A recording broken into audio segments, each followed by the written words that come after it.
বিশুদ্ধ জলের আয়তন 1 লিটার হলে 1 ml জলের ভর গ্রাম এককে কত?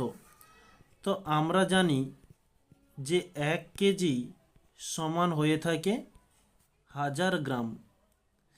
1 লিটার সমান কত হয়? 1000 ml। তো এই যে লাইনটা দেওয়া রয়েছে 1 কেজি বিশুদ্ধ জলের আয়তন 1 লিটার, একে আমরা লিখতে পারি 1 লিটার জলের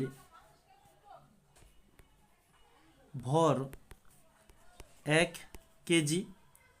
ওই জিনিসটাকেই এখানে একটু অল্প ভাষায় ঘুরিয়ে লিখেছি। তো 1 লিটার সমান আমরা কত লিখেছি? যে 1000 ml জলের ভর 1 কেজি সমান কত? 1000 গ্রাম। তাহলে আমাদের প্রশ্নে রয়েছে 1 ml জলের ভর কত? যে 1000 বাই 1000, এটা হচ্ছে 1000 gram by 1000 ml into 1 ml। ml কেটে গেল, 1000 কেটে গেল, তাহলে থাকছে কি 1 গ্রাম। এটি হচ্ছে আমাদের অ্যান্সার।